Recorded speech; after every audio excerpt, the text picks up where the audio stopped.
ಅನ್ವಯಿಸಿದರೆ ಅಥವಾ ರೆಸೋನೇಟ್ ಆದರೆ ಮಾತ್ರ ತೊಗೊಳ್ಳಿ, ಇಲ್ಲಾಂದರೆ ಬಿಟ್ಬಿಡಿ. ಇನ್ನು ಕಾರ್ಡ್ಸ್ನ ಶಫಲ್ ಮಾಡಿದಾಗೆ ನನಗೆ first card queen of pentacles ಬಂದಿದೆ. ಯಾವಾಗಲೂ ಹೇಳೋ ಹಾಗೆ first card is A strongest card ಅಂತ. ಕ್ವೀನ್ ಆಫ್ ಪೆಂಟಿಕಲ್ಸ್ ಬಂದಿರೋದ್ರಿಂದ ತುಂಬ ಹಣದ ಬಗ್ಗೆ ಯೋಚನೆ ಇದೆ.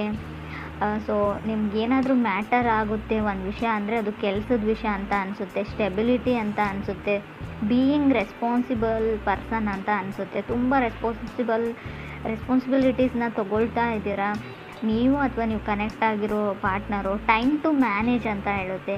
ಎಲ್ಲನೂ ಹೇಗೆ ಮ್ಯಾನೇಜ್ ಮಾಡ್ಕೊಂಡು ಹೋಗ್ತೀರಾ ಅನ್ನೋದ್ರ ಬಗ್ಗೆ. ಮೇ ಬಿ ನೀವು ಕನೆಕ್ಟ್ ಆಗಿರೋ ವ್ಯಕ್ತಿ ಅಥವಾ ನಿಮ್ಮ ಹಸ್ಬೆಂಡು, ವೈಫು, ಮೇ ಬಿ ಸಿಂಹರಾಶಿಯವರು ಇರ್ಬೋದು.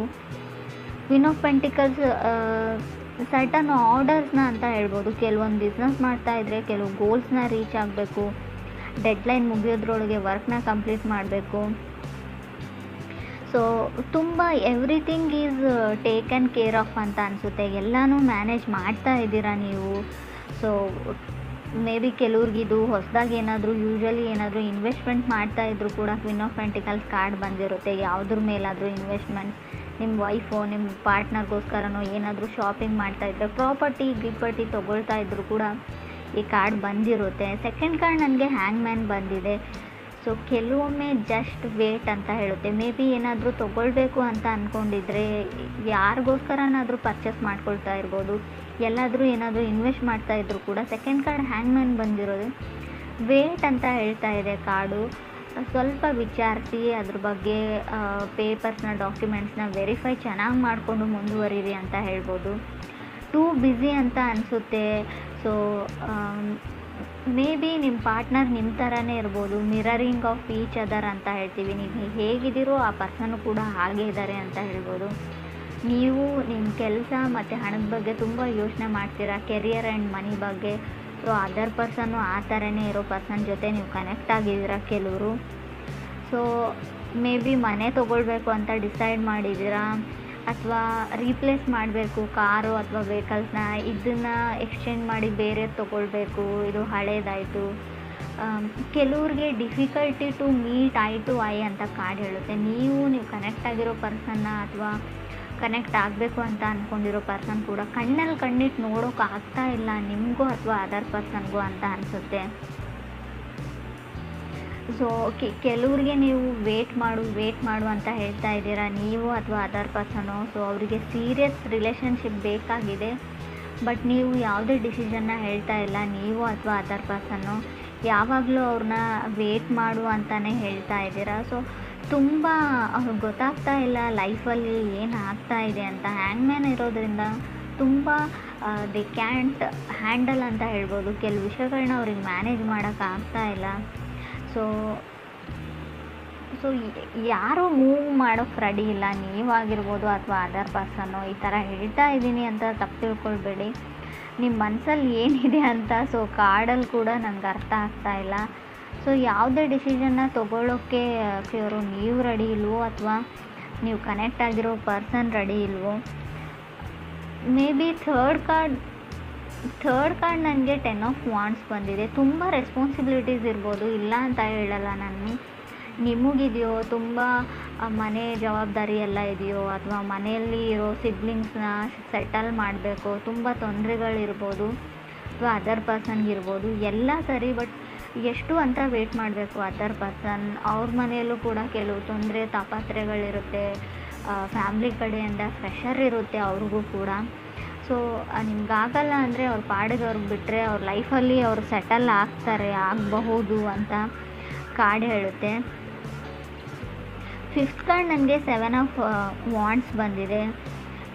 ಸೊ ಕೆಲವ್ರಿಗೆ ನಾನು ಚೆನ್ನಾಗಿಲ್ಲ ಅಂತ ಅನ್ನಿಸ್ತಾ ಇರ್ಬೋದು. ನೋಡೋದಕ್ಕೆ ಫಿಸಿಕಲ್ ಅಫಿಯರೆನ್ಸಲ್ಲಿ ನನ್ನನ್ನು ಯಾರೂ ಇಷ್ಟಪಡಲ್ಲ, ಸೊ ಏನು ಆ ಥರ ಒಂದು ಭಾವನೆ ಇದ್ದರೂ ಕೂಡ 7 ಆಫ್ ವಾಂಡ್ಸ್ ಬಂದಿರುತ್ತೆ. ಸೊ ಅದರ್ ಪೀಪಲ್ ಪೊಸಿಷನ್ಗೆ ಫೈಟ್ ಮಾಡ್ತಾ ಇರ್ಬೋದು, ನನಗೆ ಸಿಗ್ತಾ ಇಲ್ಲ. ಸೊ ನಿಮಗೂ ಬೆಟರ್ ಪರ್ಸನ್ ಸಿಗುತ್ತೆ, ಪೊಸಿಷನ್ ಸಿಗುತ್ತೆ, ತಾಳ್ಮೆ ಇರಲಿ ಅಂತ ಕಾರ್ಡ್ ಹೇಳ್ತಾ ಇದೆ. ಸೊ ಫಿಫ್ತ್ ಕಾರ್ಡ್ ನನಗೆ ಲವರ್ಸ್ ಕಾರ್ಡ್ ಬಂದಿದೆ. ಮೇ ಬಿ ಕೆಲವ್ರಿಗೆ ಲವರ್ಸ್ ಕಾರ್ಡ್ ಬಂದರೆ ವೆರಿ ಇಂಪಾರ್ಟೆಂಟ್ ಚಾಯ್ಸ್ ಇರೋ ಡಿಸಿಷನ್ನ ತೊಗೊಳ್ಬೇಕಾಗುತ್ತೆ. ಸೊ ಯೂನಿಯನ್ನ ಹೇಳುತ್ತೆ. ಕೆಲವೊಮ್ಮೆ ಲವರ್ಸ್ ಕಾರ್ಡ್ ನಿಮ್ಮ ಎಕ್ಸ್ ಕಮ್ಬ್ಯಾಕ್ ಆಗೋದನ್ನು ಕೂಡ ರೀಪ್ರೆಸೆಂಟ್ ಮಾಡುತ್ತೆ, ಅಥವಾ ನೀವು ಒಂದು ರೀಕನೆಕ್ಟ್ ಆಗಬೇಕು ಅನ್ನೋ ಒಂದು ಮಿಷನ್ನಲ್ಲಿ ಪರ್ಪೋಸಲ್ಲಿ ಮೂವ್ ಆಗ್ತೀರಾ. ಗಾರ್ಡನ್ ಮಾಡ್ತೀರಾ ಆ ವ್ಯಕ್ತಿ ಮುಂದೆ ಅಂತ ಹೇಳ್ಬೋದು. ಸೋಲ್ತೀರಾ, ಎಲ್ಲದಕ್ಕೂ ರೆಡಿ ಅಂತ ಹೇಳ್ತೀರಾ, ಎಸ್ ಅಂತ ಹೇಳ್ತೀರಾ ಅಂತ ಕೂಡ ಕಾರ್ಡ್ ಹೇಳ್ತಾ ಇದೆ. 6 ಕಾರ್ಡ್ ನನಗೆ ಎಂಪ್ರರ್ ಬಂದಿದೆ. ಎಂಪ್ರರ್ ಓನ್ ಯುವರ್ ಪವರ್ ಅಂತ ಹೇಳುತ್ತೆ. ನೀವು ನಿಮ್ಮ ಪಾರ್ಟ್ನರ್ಗೋಸ್ಕರ ಗಿಫ್ಟ್ನ ಬೈ ಮಾಡ್ತಿದ್ದೀರೋ, ಆಲ್ರೆಡಿ ಆ ಗಿಫ್ಟ್ನ ಅವರಿಗೆ ಪ್ರೆಸೆಂಟ್ ಮಾಡಿರ್ಬೋದು, ಅಥವಾ ಅದರ್ ಪರ್ಸನ್ ನಿಮಗೋಸ್ಕರ ಏನಾದರೂ ಮಾಡ್ತಾ ಇರ್ಬೋದು ಅಂತ ಕೂಡ ಕಾರ್ಡ್ ಹೇಳ್ತಾ ಇದೆ. ಕೆಲವ್ರಿಗೆ ಯಾರಿಗಾದ್ರೂ ನೀವು ಸಾರಿ ಕೇಳಬೇಕು, ಅಪಾಲಜಿ ಕೇಳಬೇಕು ಅಂತ ಅಂದ್ಕೊಂಡಿದ್ರು ಕೂಡ ಎಂಪ್ರರ್ ಯಾವ ಥರ ಅಂದರೆ ನೀವು ಸಾರಿ ಕೇಳೋ ಅವಶ್ಯಕತೆ ಇಲ್ಲ, ನೀವು ಮಾಡಿದ ಸರಿಯಾಗೇ ಇದೆ ಅಂತ ಕಾರ್ಡ್ ಹೇಳುತ್ತೆ. ಮೇ ಬಿ ಇದು ಕೆಲವ್ರಿಗೆ ಮಾತ್ರ ಅನ್ವಯಿಸುತ್ತೆ ಫ್ರೆಂಡ್ಸ್, ಎಲ್ರಿಗೂ ಅಲ್ಲ. ನಾನು ಹೇಳ್ತಾ ಇರೋದನ್ನು ತಪ್ಪಾಗಿ ತಿಳ್ಕೊಳ್ಬೇಡಿ, ನಾನು ಏನೇ ಮಾಡಿದರೂ ಸರಿಯಾಗಿ ಮಾಡ್ತೀನಿ ಅಂತ. ಕೆಲವೊಮ್ಮೆ ಕೆಲವ್ರಿಗೆ ಯಾರಿಗಾದ್ರೂ ನೀವು ಕ್ಷಮೆ ಕೇಳಬೇಕು ಅಂತ ಅಂದ್ಕೊಂಡಿದ್ರೆ ನಾಟ್ ಗುಡ್ ಅಂತ ಕಾರ್ಡ್ ಹೇಳುತ್ತೆ. ನಿಮಗೆ ನೀವು ಟ್ರೂ ಟು ಯುವರ್ ಸೆಲ್ಫ್ ಅಂತ ಕಾರ್ಡ್ ಹೇಳುತ್ತೆ. ನಿಮಗೆ ನೀವು ಆತ್ಮಸಾಕ್ಷಿಯಿಂದ ಏನಾದರೂ ಮಾಡ್ತಾ ಇದ್ದರೆ, ನಿಮಗೆ ನೀವು ಆತ್ಮವಂಚನೆ ಮಾಡ್ಕೊಳ್ತಾ ಇಲ್ಲ ಅಂದರೆ, ನಿಮಗೆ ನೀವು ಮಾಡ್ತಾ ಇರೋದು ಸರಿಯಾಗಿದೆ ಅಂತ ಅನಿಸಿದರೆ ಖಂಡಿತವಾಗ್ಲೂ ಅದನ್ನು ಮಾಡಿ. ನೀವು ಸುಮ್ಮನೆ ಯಾರೋ ಹೇಳಿದ್ರು ಅಂತ ಯಾರಿಗೋ ಅಪಾಲಜಿ ಕೇಳುವಂಥ ಅವಶ್ಯಕತೆ ಇಲ್ಲ. ನಿಮ್ಮ ತಪ್ಪಿಲ್ಲ ಅಂತ ನಿಮ್ಗೆ ಗೊತ್ತಿದ್ದರೆ, 100% ಶೋರ್ ಇದ್ದರೆ ಖಂಡಿತ ಅದರ ಅವಶ್ಯಕತೆ ಇಲ್ಲ ಅಂತ ಕಾರ್ಡ್ ಹೇಳುತ್ತೆ.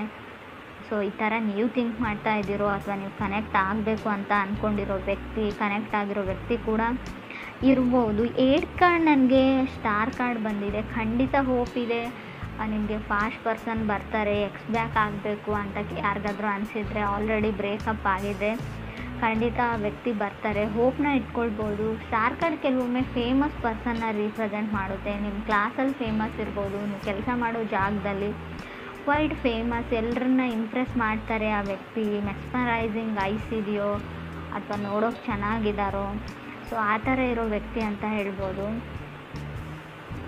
ಅದಕ್ಕೆ ನಿಮ್ಗೆ ಅನ್ನಿಸ್ತಾ ಇರ್ಬೋದು, ನಾನು ನೋಡೋಕೆ ಚೆನ್ನಾಗಿಲ್ಲ, ಅವ್ರು ನನ್ನನ್ನು ಆ್ಯಕ್ಸೆಪ್ಟ್ ಮಾಡ್ಕೊಳ್ತಾರಾ, ನಾನು ಹೋಗಿ ಪ್ರಪೋಸ್ ಮಾಡಿದ್ರು ಅಂತ. ಆ ಥರ ಡೌಟ್ ಇರ್ಬೋದು. 9th ಕಾರ್ಡ್ ನನಗೆ 9 ಆಫ್ ವಾಂಡ್ಸ್ ಬಂದಿದೆ. 9 ಆಫ್ ವಾಂಡ್ಸ್ ಇನ್ಸ್ಪಿರೇಷನ್ ಕಾರ್ಡ್ ಅಂತ ಹೇಳ್ತೀವಿ. ನೀವು ಯಾರನ್ನಾದರೂ ಇನ್ಸ್ಪೈರ್ ಮಾಡ್ಬೋದು, ಅಥವಾ ನೀವೇ ಇನ್ಸ್ಪೈರ್ಡ್ ಆಗ್ಬೋದು ಎಲ್ಲಿಂದಾದರೂ ಅಂತ ಅನಿಸುತ್ತೆ. ಗುಡ್ ಲಕ್ ಅಂತ ಹೇಳ್ಬೋದು. 9 ಆಫ್ ವಾಂಡ್ಸ್ ಮೇ ಬಿ ಸ್ವಲ್ಪ ಒಂಟಿಯಾಗಿರಬೇಕಾಗುತ್ತೆ. 9 ಆಫ್ ವಾಂಡ್ಸ್ ಬಂದರೆ ಯಾರೂ ನಿಮಗೆ ಸಾಥ್ ಕೊಡೋಲ್ಲ. ಕೆಲಸ ಮುಗಿದು ಸಕ್ಸಸ್ ಆದಮೇಲೆ ತುಂಬ ಜನ ನಿಮ್ಮ ಜೊತೆಗಿರ್ತಾರೆ, ಬಟ್ ಆ ಕೆಲಸನ ಕಂಪ್ಲೀಟ್ ಮಾಡೋದ್ರಲ್ಲಿರೋ ಸ್ಟ್ರಗಲಲ್ಲಿ ಯಾರೂ ನಿಮಗೆ ಸಪೋರ್ಟ್ ಮಾಡಲ್ಲ ಅಂತ ಅನಿಸುತ್ತೆ ನನಗೆ. ಕಾರ್ಡ್ ಕೂಡ ಅದನ್ನೇ ಹೇಳ್ತಾ ಇದೆ. ಕೆಲವರು ತುಂಬ ಕ್ರಿಯೇಟಿವ್ ಆಗಿ ಏನೋ ಬಿಲ್ಡ್ ಮಾಡ್ತಾಯಿದ್ರು ಕೂಡ 9 ಆಫ್ ವಾಂಡ್ಸ್ ಬಂದಿರುತ್ತೆ.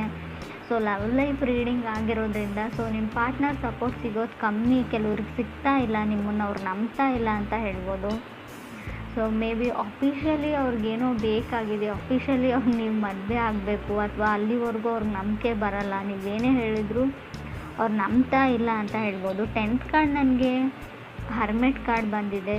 ತುಂಬ ಟ್ರಸ್ಟ್ ಇಶ್ಯೂಸ್ ಇದೆ ಅಂತ ಹೇಳ್ಬೋದು. ನಂಬಿಕೆ ಪ್ರಶ್ನೆ, ನಿಮ್ಮನ್ನು ನಂಬೋಕೆ ಆಗ್ತಾ ಇಲ್ಲ, ನಿಮ್ಮನ್ನು ನಂಬೋದಾ, ನಾನು ನಿಮಗೋಸ್ಕರ ವೇಟ್ ಮಾಡ್ಬೋದಾ ಅನ್ನೋ ಥಾಟ್ ಎಲ್ಲ ಬರ್ತಾ ಇದೆ ಅವ್ರಿಗೆ. ಖಂಡಿತವಾಗ್ಲೂ ಕೆಲವ್ರಿಗೆ ಇನ್ಸೆಕ್ಯೂರಿಟೀಸ್ ಕಾಡುತ್ತೆ. ನೀವು ಅವರು ನಂಬಿಕೆ ಉಳ್ಕೊಳ್ಳುವಂಥ ಕೆಲಸ ನೀವು ಮಾಡಿಲ್ವೋ, ಅಥವಾ ನಿಮ್ಮ ಪಾರ್ಟ್ನರ್ ಮಾಡಿಲ್ವೋ, ತುಂಬ ಬರ್ಡನ್ ಫೀಲ್ ಆಗ್ತಾ ಇದೆ ಅಂತ ಹೇಳ್ಬೋದು. 9 ಆಫ್ ವಾಂಡ್ಸ್ ಕೆಲವೊಮ್ಮೆ ಬರ್ಡನ್ನು ಕೂಡ ರೀಪ್ರೆಸೆಂಟ್ ಮಾಡುತ್ತೆ, ಅದು ಕೂಡ ರಿಯಲ್ ಬರ್ಡನ್ನು. ಇನ್ನೇನು ಆ ವ್ಯಕ್ತಿ ಮನಸ್ಸನ್ನ ನೀವು ಪರಿವರ್ತನೆ ಮಾಡಿರ್ತೀರ, ಕನ್ವಿನ್ಸ್ ಮಾಡಿರ್ತೀರ ಅಪಾಲಜಿ ಕೇಳಿ. ಸಡನ್ನಾಗಿ ಅವ್ರು ನೀವು ಹಾಕಿರೋ ಎಫರ್ಟ್ಸ್ನೆಲ್ಲ ಬಿಟ್ಬಿಟ್ಟು ಮತ್ತೆ ಹಳೇ ಹರ್ಟ್ ಕಡೆ ಹೋಗಿಬಿಡ್ತಾರೆ. ನೀವು ಹಾಗೆ ಹೇಳಿದ್ರಿ ನನಗೆ, ಹೀಗೆ ಮಾಡಿದ್ರಿ ನನಗೆ, ಅದು ಹಳೇದನ್ನು ಅವ್ರು ಬಿಡ್ತಾ ಇಲ್ಲ. ನೀವು ಹೊಸದಾಗಿ ಏನೇ ಎಫರ್ಟ್ ಹಾಕಿದ್ರು ಕೂಡ, ಏನೇ ಟ್ರೈ ಮಾಡಿದರೂ ಕೂಡ ಅವ್ರ ಮನಸ್ಸು ಆ ಕಡೆನೇ ಹೋಗುತ್ತೆ, ಫಾಸ್ಟ್ ಕಡೆಗೆ ಅಂತ ಹೇಳ್ಬೋದು. ಮೇ ಬಿ ಅವ್ರಿಗೇನೋ ಗೊತ್ತಿಲ್ಲ, ಇನ್ಸೆಕ್ಯೂರಿಟೀಸ್ ಇದೆ, ಅವ್ರು ನಿಮ್ಮನ್ನು ನಂಬೋಕ್ಕಾಗ್ತಾ ಇಲ್ಲ. ಅಗೇನ್ ಸಮಥಿಂಗ್, ನೀವು ಅವ್ರಿಗಿರೋ ಭಾವನೆಗೂ ಕೂಡ ರೆಸ್ಪೆಕ್ಟ್ ಕೊಡಿ, ಅವ್ರಿಗೆ ಹೆಲ್ಪ್ ಮಾಡಿ. ಮೆಂಟಲಿ ಏನಿದೆ ತಲೆ ಒಳಗೆ ಅದನ್ನು ತೆಗಿಯೋಕ್ಕೆ ಹೆಲ್ಪ್ ಮಾಡಿದರೆ ಖಂಡಿತವಾಗ್ಲೂ ಒಂದು ಒಳ್ಳೆ ಎಂಡ್ ಅಂತ ಹೇಳ್ಬೋದು, ರಿಸಲ್ಟ್ ಸಿಗುತ್ತೆ ಅಂತ ಕೂಡ ಕಾರ್ಡ್ ಹೇಳುತ್ತೆ.